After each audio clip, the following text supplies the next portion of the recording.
동물들을 위해서 기도할 수 있을까라는 제목으로 말씀드려보겠습니다. 요즘에는 애완견을 참 많이 기르시잖아요. 저도 개를 참 귀여워하고 좋아합니다. 고양이를 기르는 분들도 요즘에는 많죠. 개나 고양이 뿐만 아니라 흔하지 않지만 다른 동물들을 기르는 분들도 많고, 심지어는 파충류를 기르면서 예쁘다고 생각하시는 분들도 계시더라고요. 어쨌든 각자 다 개인의 취향이고 취미라는 점에서 저는 모두 존중하고 있습니다. 요즘에 어떤 말도 안 되는 극단적인 목회자들은 애완견에 세례를 주는 사람도 있다고 합니다. 말도 안 되는 일이지만 요즘 그런 사람들이 많아지는 추세입니다. 동성애자 목회자, 동성애가 성경적이라고 말하는 목회자들도 있는 판국에 같은 선상에서 보면 신기할 일도 아닐 것입니다. 그러한 부류의 사람들이 동물을 위한 축복식을 한 지는 오래되었고, 개한테 세례를 준다고 하는 말도 안 되는 목회자들은 말할 것도 없이 정신 나간 사람들입니다. 안산에 있는 어떤 큰 교회는 예배 드리는 시간 동안 개를 돌봐주는 케어 공간과 서비스를 제공하는 모습도 보았습니다. 개를 집에 혼자 두고 오기가 뭐하니까 그런 서비스가 생긴 것 같은데요. 점점 뭐가 이상해지고 있는 것은 확실합니다. 예전에는 찬양대를 하기 위해 주일학교 교사로 봉사하기 위해서 주일 오전에 일찍 예배를 드렸다면, 이제는 성도들이 데리고 오는 개를 돌봐주기 위해서 아침 일부 예배를 드려야 하는 묻지 못할 상황이 온 것이죠. 아마 대부분의 성도들은 동물에게 세례를 준다고 하는 것은 분명 잘못되었다고 느끼거나 이상하다고 느낄 것입니다. 그것은 말할 필요가 없을 정도로 정신 나간 행동이기 때문에 더 이상 말을 하지 않도록 하겠습니다. 그런데 제가 한번 살펴보고자 하는 것은 동물을 위해서 기도할 수 있을까 하는 것입니다. 하나님께서 이 세상을 창조하시고 아담과 하와를 만드신 후에 이 땅을 다스리라는 지상 명령을 주셨습니다. 동식물의 이름을 짓게 하셨고 다스리라 하셨죠. 그래서 우리는 하나님의 뜻을 받들어 이 자연 만물들을 다스리고 보호해야 할 책무가 있는 것입니다. 이것도 모두가 아마 알고 계실 것입니다. 그러면 우리가 동물들을 다스리고 보호해야 할 의무가 있으니까 내가 키우는 애완견을 위해서 기도도 할 수 있지 않을까? 아니, 구원의 표라고 하는 세례는 안 되는 것이지만, 그것이 분명하지만 동물을 위해서 기도는 할 수 있지 않을까 하는 것입니다. 요즘에 그런 일화들이 많이 나오고 있죠. 목사님, 오늘 우리 애가 아파서 제가 예배를 좀 늦었습니다. 돌봐주고 오느라, 약 좀 먹이고 오느라. 목사님, 죄송합니다. 아, 그래요? 아이가 아픈가요?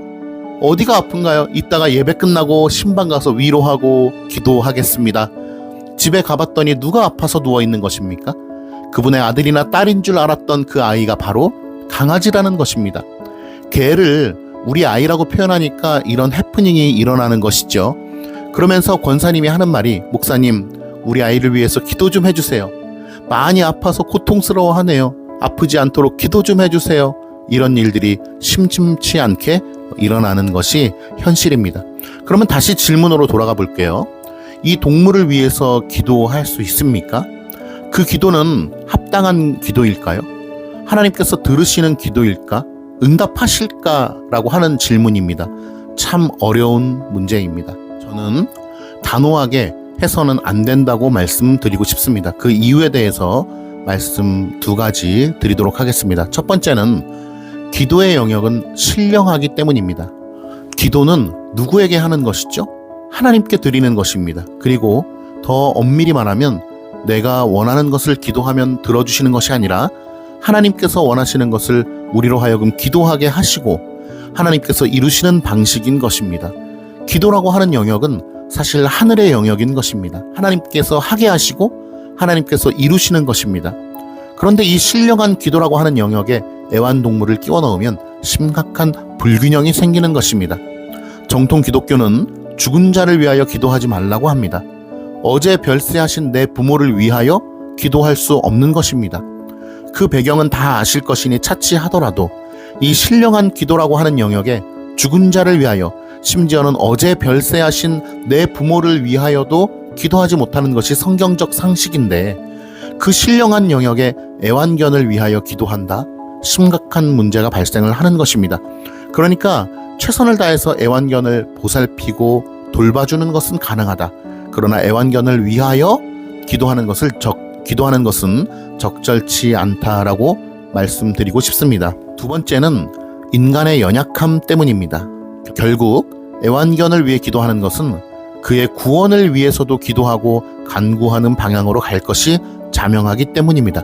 앞서 말했듯이 이미 동물에게도 구원이 있다라고 믿고 그를 위해 축복식을 해주거나 세례를 주는 부류의 인간들이 있다고 말씀드렸습니다. 자유주의 신학의 흐름은 그렇다는 것을 부인할 수 없을 것입니다. 그러나 많은 사람들이 나는 그러지 않을 거라고 확신을 하는데요. 두고 보십시오. 인간의 죄성은 너무나 연약하여서 환경과 감정의 지배를 받거든요. 그래서 그런 상황이 오면 충분히 그렇게 갈 수 있는 것이 바로 인간입니다. 인간의 연약함은 유리컵을 바닥에 떨어뜨리는 것과 같아요. 유리컵을 바닥에 떨어뜨리면 어떻게 되겠습니까? 안 깨지면 그게 신기한 거죠. 반드시 깨집니다. 그게 인간의 연약함의 모습입니다. 때문에 아이러니하게도 늘 자신의 선의를 믿는 편입니다. 유리컵이 바닥으로 떨어져도 안 깨질 수 있다고 믿는 것과 같은 것입니다. 무모한 거죠. 그래서 나는 그렇게 하지 않는다고 말하지만 어느새 그런 환경에 처하면 그렇게 되는 것입니다. 대표적인 예가 성상을 숭배하는 사람들의 작태인 것인데요. 누가 마리아상을 숭배합니까? 그냥 존중하는 것이죠 라고 말하지만 각종 성상을 세워놓고 얼마나 그것들을 존중을 넘어 숭배하는 방향으로 갑니까? 강대상 뒤에 십자가도 마찬가지죠. 누가 그걸 숭배합니까? 라고 말하지만 중세 천년 역사를 보면 결국 인간은 눈에 보이는 것을 의지하게 되는 것이 인간의 본성의 흐름이라는 것을 깨닫게 되는 것입니다. 그러니 애완견을 위해 기도한다는 것은 결국 그의 구원을 위해 호소하는 길로 가게 될 것입니다. 이것을 로마 카톨릭의 죽은 자를 위한 기도에서 분명히 알 수 있는 것입니다. 이상 두 가지 이유로 저는 애완견을 위해서 기도하는 것을 반대하는 입장입니다. 우리는 자연 만물을 보호하고 책임 있게 지켜야 할 그 책임마저도 하나님의 주권 아래에 있기 때문에 하나님께 기도해야 할 일이 있을 수 있습니다. 예를 들어 농부가 가뭄 중에 하나님께 비를 내려달라고 기도하는 것이나 생태계의 파괴를 보면서 하나님의 은혜를 구하며 생태계의 회복을 위해 기도하는 것 등 여러 케이스가 있을 수 있습니다. 여러분들의 의견을 존중합니다. 다만 저는 위 두 가지 이유 때문에 반대하는 입장을 가지고 있습니다. 감사합니다.